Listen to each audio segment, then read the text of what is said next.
Hello everyone शांति पाठशाला को मु आपण मानंकु स्वागत जनाउछि। आजिकार विषय वस्तुटी हेउछि विज्ञान आशीर्वाद ना अभिशाप। तेबे चलंतु भिडियोटी को आरंभ करिबा। विज्ञान आजिर मानव सभ्यता को करिछि परिपुष्ट। मानव को देइछि खाद्य बास ओ विलास। तेबे मानव समाजर नित्य नियत सेवा दास साजिथिबा विज्ञान किंतु मुहूर्तक मध्यरे सृष्टि करुछि ध्वंसर तांडव लीला। सबुजिमा भरा सागर धराकू क्षणकरे ऊषर मरुरे परिणत करुछि। तेबे ए विज्ञान आशीर्वाद ना अभिशाप ताहा एक स्वतंत्र प्रश्नवाची। आरण्यक मानव को आधुनिक मानवरे परिणत करिपारिछि एही विज्ञान। अंधविश्वासर अंधकार को भेद करी आधुनिक मानव विज्ञानर आलोक प्राप्त होइछि। बेगमान अश्वठारु से हेला व्यग्र, पक्षीठारु से उड़िला अधिक योजन। एपरिकी जल स्थल गगन सर्वत्र आरंभ हेला मानवर जययात्रा। रोग पीड़ित मानव आउ भाग्य भगवानंक उपरे भरोसा न करी बरं रोगर निदान खोजिला। क्षण काल मध्यरे से आरोग्य हेला। समग्र मानव समाजर ज्ञान को प्रसारित करिबारे विज्ञान मुख्य भूमिका ग्रहण कला। मानव समाजर कल्याण पाई विज्ञान साजिछि कल्याणमयी कामधेनु। मानवर नित्य नियत जीवन धारण क्षेत्र रे विज्ञानर असामान्य अवदान रहिछि। मानवर समस्या संकुल अवस्थारे ही विज्ञान आनी देइछि समाधान।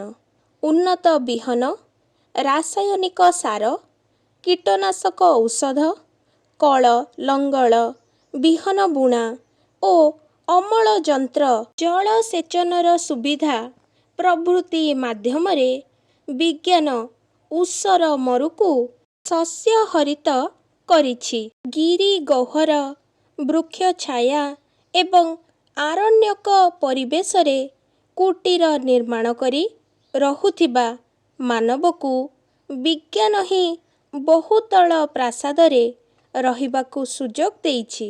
खाद्य वस्त्र बासगृहर मौलिक आवश्यकता पूर्ण करिबा परे आजि विज्ञान मानवकु प्रदान करिछि विलासमय ओ सुस्थ जीवन चलणी। नानाविध रोगरे पीड़ित होई जंत्रणारे अश्रुमुंचन करुथिबा रुग्ण मानवकु विज्ञान सुस्थ करिछि। मुर्मुषु मानव निकटरे से आजि नानाविध औषध ओ चिकित्सा बलरे साजिछि मृत्यु संजीवनी।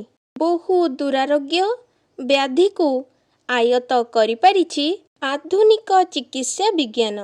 गछकु कलमी करिबा परि शल्य चिकित्सा माध्यमरे विज्ञानर उपादेयता मिली पारुछि। कैंसर जख्मा प्रभृति दुरारोग्य व्याधिर उत्तम चिकित्सा करा जाई पारुछि। हृदरोपण, मूत्राशय रोपण, चक्षुरोपण इत्यादि निसंतान को संतान प्रदान करिबारे चिकित्सा विज्ञानर महान अवदान रहिछि। कर्मक्लांत मानव निकटरे सर्वश्रेष्ठ मनोरंजनर माध्यम भावे से आजि उपस्थापन करिछि मोबाइल फोन, दूरदर्शन ओ बेतार यंत्र। दूर दूरांतर घटनावली भावर आदान प्रदान, रेडियो रे खबर प्रसारण, विश्वर प्रति कोण अनुकोणरे घटुथिबा जाबतीय घटनावली दूरदर्शन पर्दारे चित्रित हेउछि। एही ବିଜ୍ଞାନ ଯୋଗୁଁ ମାନବ ବହୁ ଜ୍ଞାନ ଗବେଷଣାରେ ପ୍ରବୃତ୍ତ ହେଉଛି। ପୁସ୍ତକ ଓ ପତ୍ରପତ୍ରିକା ପ୍ରକାଶନ କ୍ଷେତ୍ରରେ ଆଧୁନିକ ଛାପାକଳ, ଗମନାଗମନ କ୍ଷେତ୍ରରେ ରେଳ, ମଟର, ଜାହାଜ, ଉଡ଼ାଜାହାଜ, କାର୍, ହେଲିକପ୍ଟର, ମୋଟରସାଇକେଲ ପ୍ରଭୃତି ଦୂରଦୂରାନ୍ତର ସହିତ ସଂଯୋଗ ସ୍ଥାପନ କ୍ଷେତ୍ରରେ ଟେଲିଫୋନ, ଫ୍ୟାକ୍ସ ପ୍ରଭୃତି ଯୋଗାଯୋଗ ମାଧ୍ୟମ, ଶିଳ୍ପ ବୃଦ୍ଧି କ୍ଷେତ୍ରରେ ବହୁ କଳକାରଖାନା ନିର୍ମାଣ, ଦୈନିକ କର୍ମରେ ପଙ୍ଖା, ରେଫ୍ରିଜିରେଟର, କମ୍ପ୍ୟୁଟର, ଗ୍ୟାସ୍ ଚୁଲା, ଗ୍ରାଇଣ୍ଡର ଏବଂ ଅନ୍ୟାନ୍ୟ ନିତ୍ୟ ବ୍ୟବହାର୍ଯ୍ୟ ଯନ୍ତ୍ରପାତି ଯଥେଷ୍ଟ ସହାୟତା କରିଥାଏ। ବୈଜ୍ଞାନିକ ଯନ୍ତ୍ରପାତି ସାରା ବିଶ୍ୱରେ ସାଂସ୍କୃତିକ ସଂହତି ଆଣିବାରେ ସହାୟତା କରୁଥିବା ବେଳେ ସେହି ବିଜ୍ଞାନ ପ୍ରସୂତ ପରମାଣୁ ବୋମା ସମୃଦ୍ଧ ହିରୋସୀମା ଓ ନାଗାସାକିକୁ ମହାଧ୍ୱଂସ ସ୍ତୂପରେ ପରିଣତ କରିଦିଏ। ସୁନ୍ଦର ସଙ୍ଗୀତ ବିତରଣ କରୁଥିବା ଯନ୍ତ୍ର ଉଚ୍ଚ ସ୍ୱରରେ ବଜାଇଲେ ଶବ୍ଦ ପ୍ରଦୂଷଣ ସୃଷ୍ଟି କରିଥାଏ। ଗମନାଗମନରେ ସହାୟକ ଗାଡ଼ି ଚାଳନାରେ ଅସାବଧାନତା ହେତୁ ଘଟୁଥିବା ରାସ୍ତା ଦୁର୍ଘଟଣା ଯୋଗୁଁ ବହୁ ଧନଜୀବନ କ୍ଷଣକରେ ବିଧ୍ୱଂସ ହୋଇଯାଏ। ବିଜ୍ଞାନର ଉପଯୋଗରେ ସାମାନ୍ୟ ଅସାବଧାନତା ରହିଲେ ତାହା ଅଭିଶାପରେ ପରିଣତ ହେଉଛି। ବିଜ୍ଞାନ ପ୍ରସୂତ କଳକାରଖାନା ଗୁଡ଼ିକ ଦ୍ୱାରା ଶ୍ରମ ଲାଘବ ହେଉଛି, ମାତ୍ର ଏହା ବହୁ ଶ୍ରମିକଙ୍କ ଦାନା ବନ୍ଦ କରିଦେଉଛି। କଳକାରଖାନାରୁ ନିର୍ଗତ ଧୂମରେ ପରିବେଶ ପ୍ରଦୂଷିତ ହେଉଛି। ଆଜିର ବିଜ୍ଞାନ ଏକ ବସ୍ତୁବାଦୀ ବିଳାସୀ ସଭ୍ୟତା ସୃଷ୍ଟି କରିଛି। ମାନବୀୟ କଲ୍ୟାଣ ପାଇଁ ବିଜ୍ଞାନର ସାମର୍ଥ୍ୟକୁ ଉପଯୋଗ କରାଯିବା ଉଚିତ। ଲଗାମ ଲଗାଇଦେଲେ ଘୋଡ଼ା ବୋଲମାନେ ଲଗାମ ଛଡ଼ା ହେଲେ ସେଇ ଘୋଡ଼ା ମଧ୍ୟ ତା'ର ସବାରକୁ ଫିଙ୍ଗିଦିଏ।